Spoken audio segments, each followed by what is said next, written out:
محترم نور مفتی شفیق صاحب هغوی تپوس کړی دی ذکر دوران کې هغه دې حد ته ورسېږي چې ټوپونه او دغه څیزونه کوي ټوپونه وهي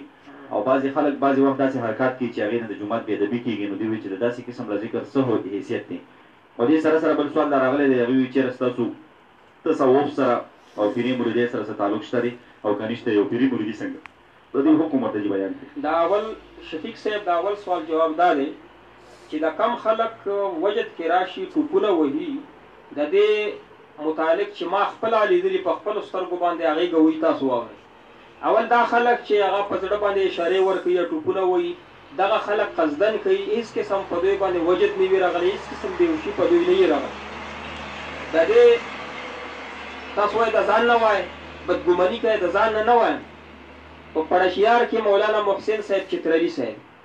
هغه د شب قدر کې د سیف الرحمن پیر صاحب یو خلیفه دی په شب قدر کې چې اجمل نوم یې دی اول اول خلیفه دی مشهور خلیفه دی اوس هم ژوندی دی. بیا محسن صاحب د هغه خلیفه دی هغه سره ما سره پاتې شوی و هغه په سینه باندې ورزش کوو عبدالرحمن صاحب دغه سینه به یې داسې ټوپونه ووهل او بیا به چې کله دا ذکر شروع شو نو بیا روټۍ به یې وخوړه ذکر به یې کوو نو اوچتېدو راوچتېدله خلاصېدو. نو ده ما ته وویل چې کله ورسره ما ورسره ګپ شپ ازاد شو ما ورته د څه طریقه کار دی نو ده راته وویل چې دغه کم مونږ کوو زه خلیفه یم نو چې که مریدان یي که خلیفهګان دغه ټوپونه وهي نو دې وجې نه وهي چې د پیر صاحب ووایي چې دا خو ډېر رسېدلی دی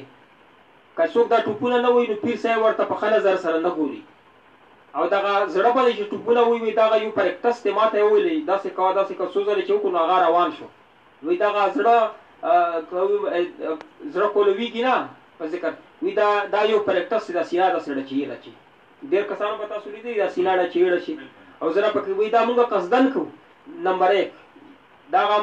یو لوی عالم دی د کوړي نه فارغ دی محسن صاحب چې هغه خلیفه دی په خپله ماته زباني ویلي دي اوس په ژوندی دی انشاءالله. دویمه خبره دا دی چې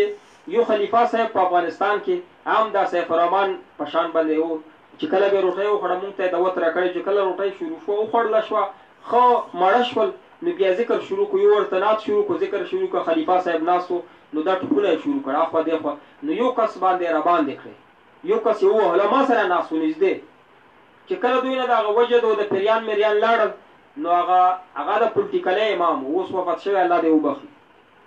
کینسر ورته ولی ځوانۍ کې هغه ته ما عوام ملګرو ځای بوتلې ما ورته تاسو چې دا ټوپونه وهل په ځان نه پوهېدو ټیک دی خو دا ما سره یو کس چې ناست و دا تاسو ولې ووهو وایي دا پنجپیری دی مونږ ورته نیت کړی و چې کله دی راشي دا وایي تنقید دپاره راځي نو مونږ ورته مشوره وکړه چې دی راشي نو مونږ به وجد چې کله راشو دی به ووهو. آیا وجد کې دوی ته معلوم وي دا پنجپیری دی او دا پلانکی دی. نمبر 1 ټوپونه وهي دا قصدن وایي. درېیمه خبره واوره چې مولانا عطاءالرحمن صاحب مولانا نورالله صاحب مولانا شاه حسین صاحب چې هغه وفات شوی الله دې وبخي او زه دا لاړو سیف الرحمن پیر ته بړې ته نو هغلته کې خلکو وایي دا جادو کوي چې ګله ګوته ووایي نو هر یو سړي ته ټوپونه به وهي. مونږ ورغلو اللهم انا نجعلک فی نحورهم ونعوذ بک من شرورهم مونږ وایي جادو به یې نه ورسره جادو ورسره نه پکې څه ډېر ګوتې یې ووهلې مونږ ته سینې ته راپورې کړي هېڅ قسم زمونږ پروا نه وه.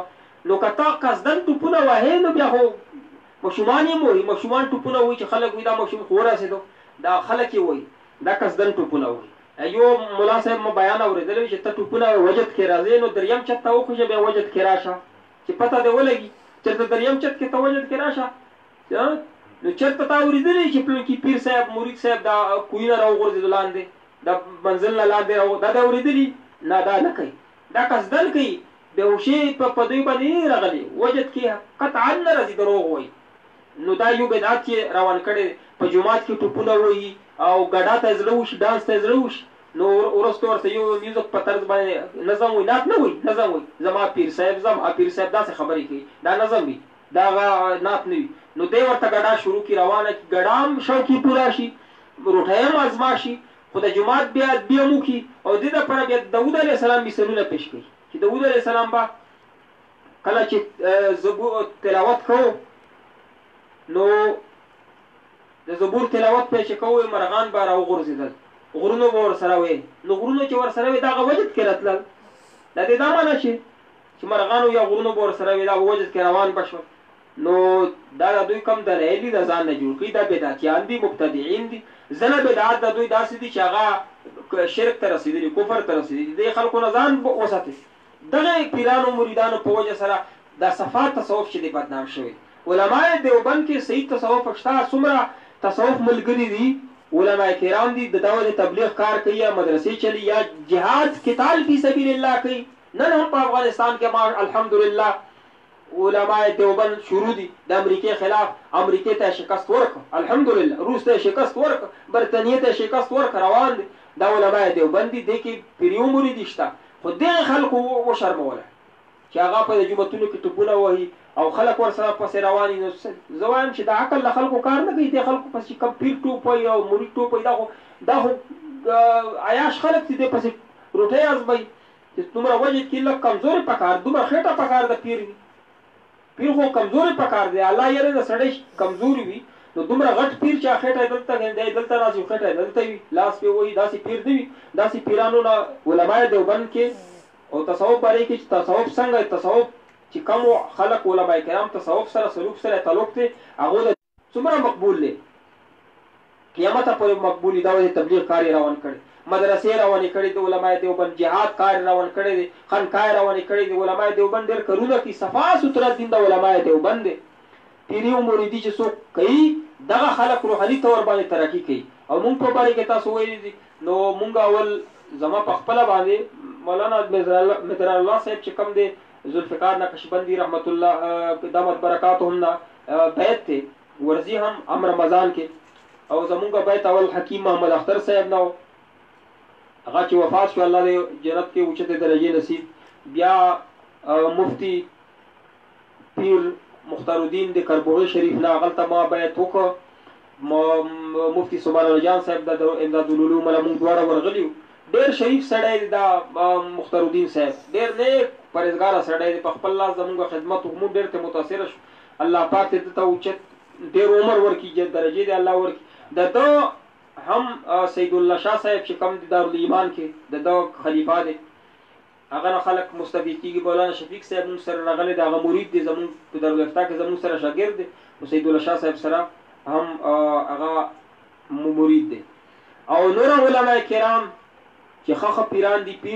پیر طریقت مفتی معروف خان صاحب نقشبند دی ریګي کې شته، د ذوالفقار نقشبندی رحمت الله دامت برکاتهم خلیفہ دی. او پیر طریقت حضرت مولانا عبدالواحد نقشبندی پشاور کې شته، پیر طریقت مفتی سیف الرحمن نقشبندی پشاور، او پیر طریقت حضرت مولانا محمد اسرار نقشبندی پشاور. دا شته دي. مفتی فرید صاحب خلیفګان هم شته دي. نو الله پاک قرآن کې فرمایي یا ایها الذین آمنوا اتقوا الله وکونوا مع الصادقین، وای تاسو نیکو خلکو سره اوسئ. نو قیامت پورې به نیک خلک وي، پیران به وي،